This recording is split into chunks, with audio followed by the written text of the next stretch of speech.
Good evening, everyone. I'm Denise Grace Asmangaka, BSCRIM 2A. So tonight, we're going to discuss and illustrate the core and delta and the 8 general types of fingerprint patterns. So first, what is core?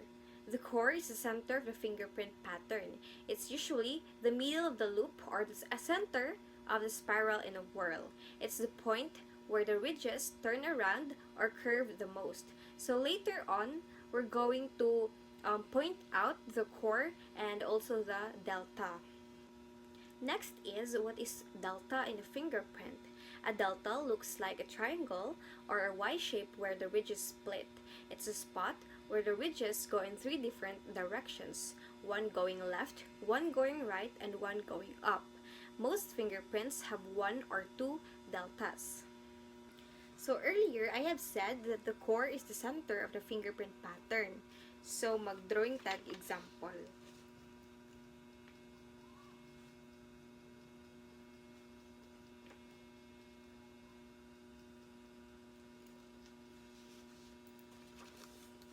Here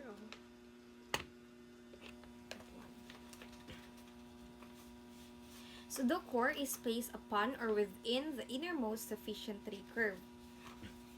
So kay kini man, diri man nga part ang sufficient tree curve. So kaning dot mo ni siya ang core. So this is how we locate the core. Also, earlier, I have said that a delta looks like a triangle or a Y shape where the ridges split. So, then na put that. Drawing. So, the delta may be located at a bifurcation which is open towards the core. So, if dari itong core, and diri makita na to ang delta, the Y shape. So yeah, that's how we locate the delta. So next is we're going to talk about the 8 general types of fingerprint patterns. But first, we're going to talk about the radial loop and then the ulnar loop. So I have here drawing sa left hand here. So we're going to locate the ulnar loop.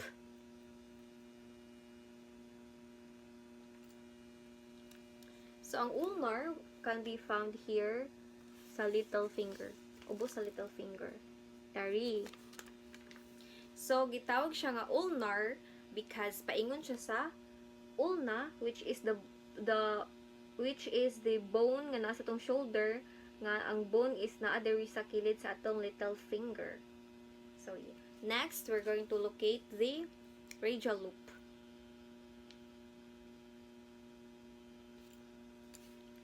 Radial loop, diri siya makita sa thumb, sa left finger. So yeah, that's how we locate the ulnar loop and then the radial loop sa left hand. So if sa right hand pod, same lang gyapon, makita na to ang ulnar diri sa little finger, ubos sa little finger, or bone sa little finger, pinakaubos. Here. This is the right hand, little finger, narang ulnar. And the radial sa thumb. Here's the thumb.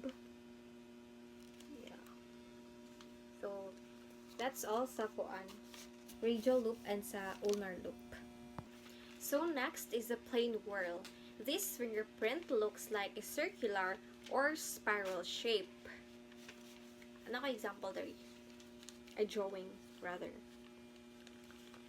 The spiral shape, and it has 2 deltas. 1 delta here, and 1 delta here.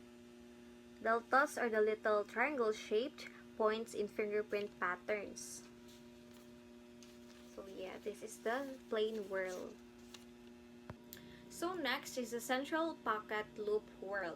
This fingerprint mostly looks like a loop, but inside the loop, there's a small whirl like a little spiral. So drawing tack example.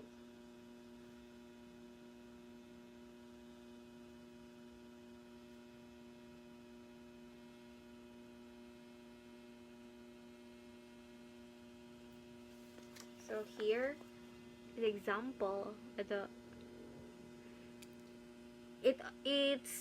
it's called a composite pattern because it combines two patterns, a loop and a whirl. Here, oh, the deltas. One delta here and another delta here.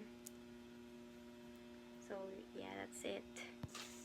Next is a double loop whirl. This pattern has two loops that are clearly separate. So I have my drawing here. This pattern has two loops that are clearly separate, one here and another here. One loop kind of wraps around or overlaps the another.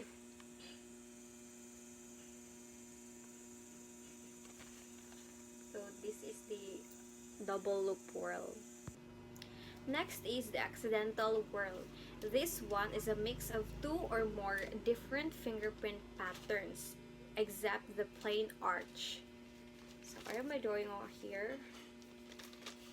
The accidental whirl. It doesn't have a regular shape. It's a combination that might include a loop, a whirl, or a central pocket loop. That's why it's called accidental. It doesn't fit into a clear category. Next is a plain arch. The ridges start on one side, usually the left, and go straight across to the other side, the right, rising a little in the middle like a small hill. So magdraw tag, plain arch.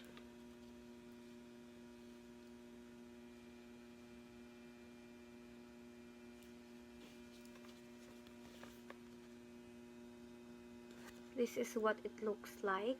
There are no loops, whirls, or sharp curves, just a gentle flow. It's the simplest finger pattern.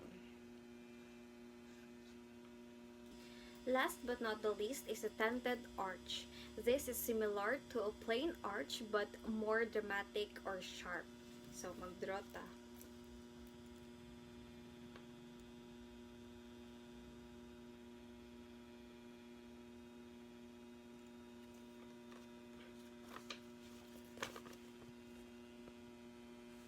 It looks more like a tent or a pointy mountain. There are three ways this pattern can be formed. The center ridge goes straight up like a spike, called an upthrust. The ridges meet and form a sharp angle in the center. It has some features of a loop, like curves or deltas, but not enough to be a full loop. This is a tented arch. That would be all for tonight, and thank you for listening. Good night.